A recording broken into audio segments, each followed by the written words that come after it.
Welcome to Indigenous Approaches to Environmental Justice. For those of you that have had me in a course before, bear with me during this introduction. I'm sure you've heard my introduction before. However, I want you to hang in there because there is a piece that I provide an example for your first discussion. So, I'm really looking forward to our time together during this course. My name is Debbie Tebow. I'm an assistant professor in the Department of Social Work and the on-site coordinator for our Asheville MSW program. I've been working in the field of social work for over 25 years and have been in social work education for over 10. My field experience includes providing case management, program coordination, directing agencies, grant writing and fundraising, and also clinical work in community mental health and private practice. The populations I have worked with include youth of all ages, juvenile justice, gang-involved youth, as well as adults, working with people with HIV and AIDS, working with the homeless population, and working with children overcoming trauma such as physical and sexual abuse. It's pretty typical for an instructor to provide you with some of their professional background information as an introduction when you begin a course. Probably less typical is this. Using my teachings from Indigenous elders, it is important to share one's lineage when introducing oneself so that people have a sense of where you came from in order to understand who you are. And this is what I'd like you to do for your introduction post. So my mother's family came to the United States from Poland in the early 1900s, and she was born and raised in a small city in Connecticut. My father was born and raised on a potato farm in northern Maine, and his grandparents were French-Acadian and Mi'kmaq, or the Anglo pronunciation is Micmac. His family remained quiet about the Micmac lineage because it was taboo for mixed races to marry, and at that time, Indigenous Native American children were being removed from their homes to be placed into Indian boarding schools or with white families. So it was kept very quiet that my great-grandmother was Indigenous.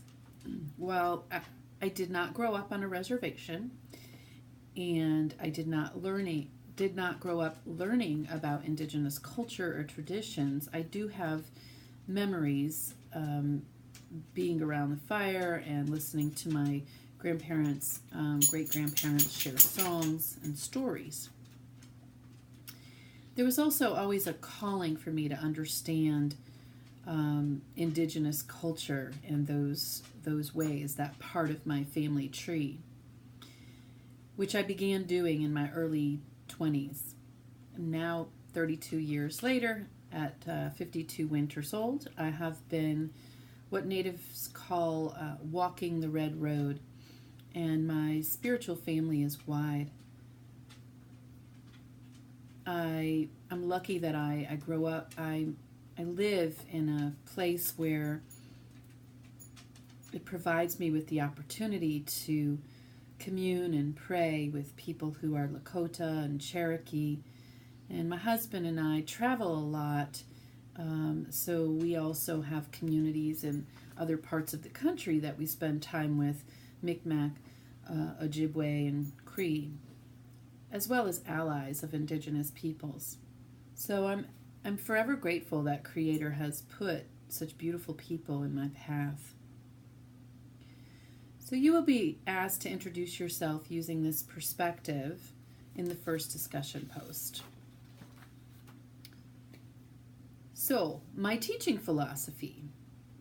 My teaching philosophy is heavily influenced by my spiritual path. As humans walking this earth mother, I believe that we have an inherent wisdom already, and that my job as a teacher is to provide you with being able to remember that inherent wisdom. And you do that through learning experiences. I know for me, when I remain open and I listen to my elders and my teachers, those memories come back, and I have this sort of innate knowing of a skill or a value of how I'm supposed to do something. So I see it as my job to deliver to students those learning experiences and opportunities to gain knowledge, practice skills, and internalize information rather than just being able to recite information. While guiding students, I believe it is important to focus on increasing their wisdom and sense of self, which empowers students and builds the confidence they need going into the field. I see my role as one being to instill in students the importance of being sensitive to others while having the ability to have dialogue about challenging topics and help them trust in their ability to explore the world. I understand that we all learn differently, so I have various modalities of teaching embedded in the course. I expect that students will watch assigned videos and complete readings in order to provide rich class discussion. And an Indigenous perspective is that we are all equal, so we will all learn from each other.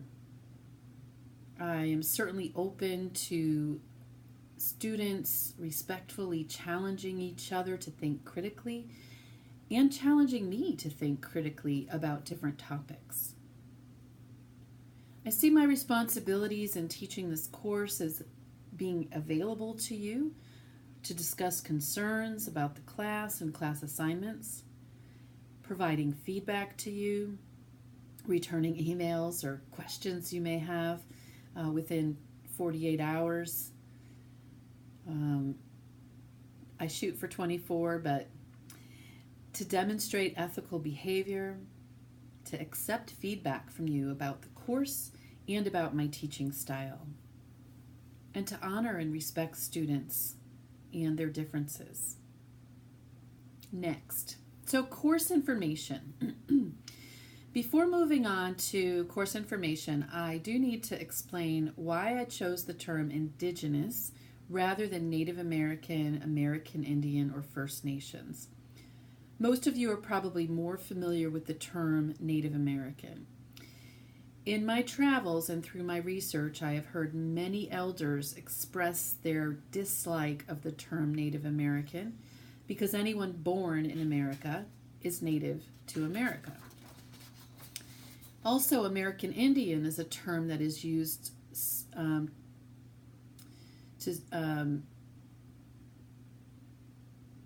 it's a term that was imposed upon Indigenous peoples by the United States government. So a lot of Indigenous peoples don't necessarily like that term. It also excludes Indigenous peoples from other parts of this continent, like Canada or Mexico. The term First Nations is a popular term used in Canada, but rarely used in the United States. Indigenous peoples is a broad term, meaning the original inhabitants of a region. And it's a term that's becoming more and more accepted.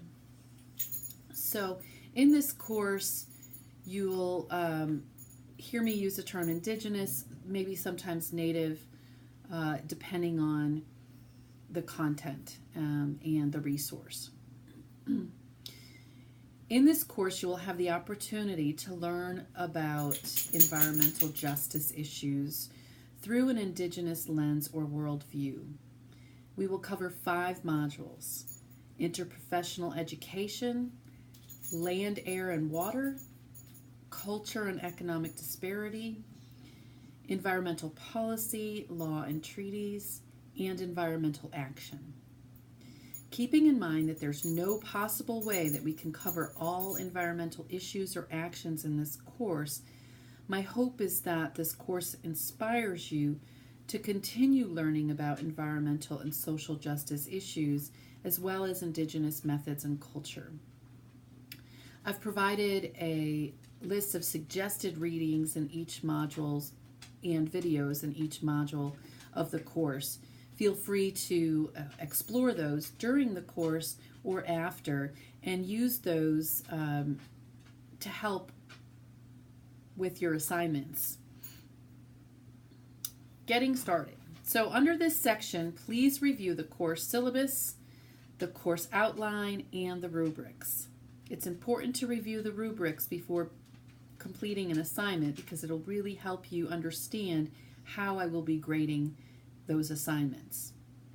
After you review the material, move on to the introduction module.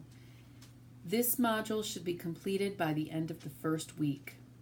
You will notice that at the beginning of each module there's a checklist.